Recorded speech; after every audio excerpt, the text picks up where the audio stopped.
In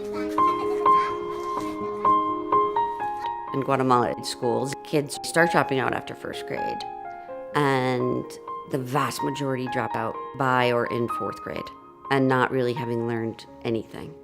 And a lot of people used to blame it on the parents, and we disagreed with that.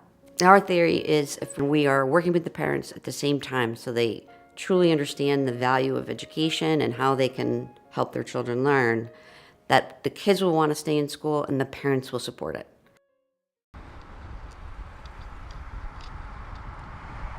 School the World changes lives through education, through partnerships with the local community, the local government. We commit for the long term, and we believe that we will have every child graduating from primary school knowing how to read, write, and count.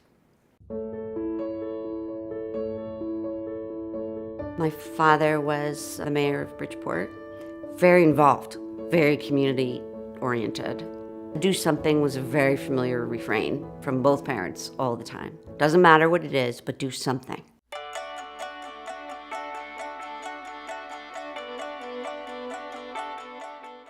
I wanted to do something mission-oriented, social-oriented, serving youth. I thought fundraising would be a good place to start in New York. I worked with some of the most incredible people. I learned a tremendous amount and really loved it.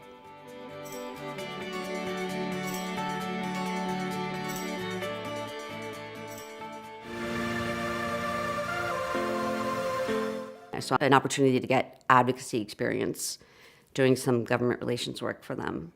So I thought, okay, I'll make a little bit of money for a while. And I kind of became the consumer advocate within the company.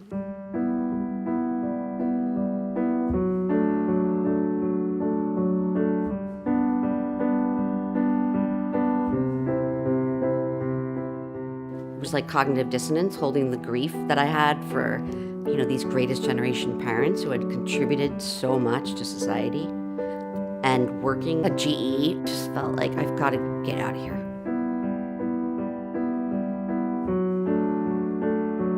I saw a lot while I was traveling. Little kids working, under the really hot sun. Classrooms with 12 kids sharing 2 pencils.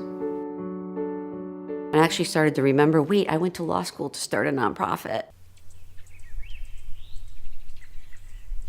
And we started talking, and I don't know whether it was my background, but the mayor said they needed schools, and I said, okay, how about you pay for half and we pay for half?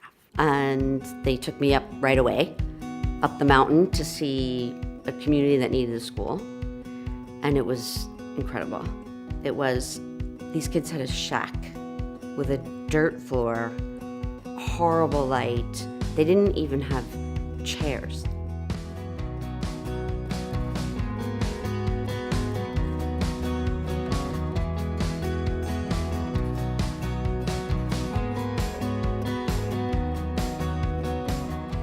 We start with the infrastructure, and it's an opportunity for us to build trust and to engage the community and the local government. The community actually builds the school themselves. They supply all the unskilled labor. We start with the parents, and we help them understand that they are the first educators. Even if they cannot read or write, there are things that they can do to help their children learn. For example, how much time your child is in school is going to have a huge impact on how much they learn. And we really see them transformed pretty quickly, fighting for their children's education. The teacher is getting a much better environment to teach, and their morale starts to improve. At the same time as parents are beginning to show some signs that they're going to hold the teachers accountable. And that's how you turn the environment around.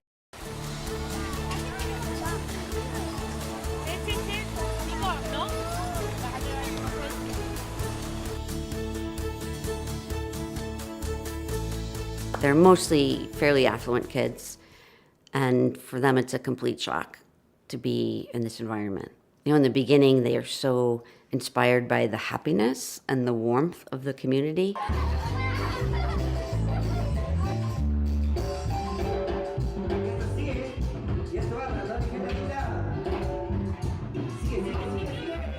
when they see how these kids have to live. It really has a huge impact on them. About 35% of our students are coming back for second and third years.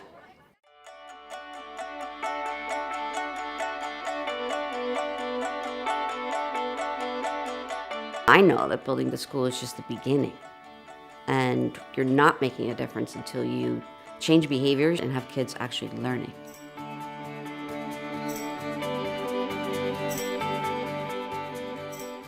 So it took about 4 years when we finally started to see it. And then I was visiting, and a teacher came up to me and said, "Kate, we didn't have a single dropout this year." And I was like, "Yes." Then I know that it's working.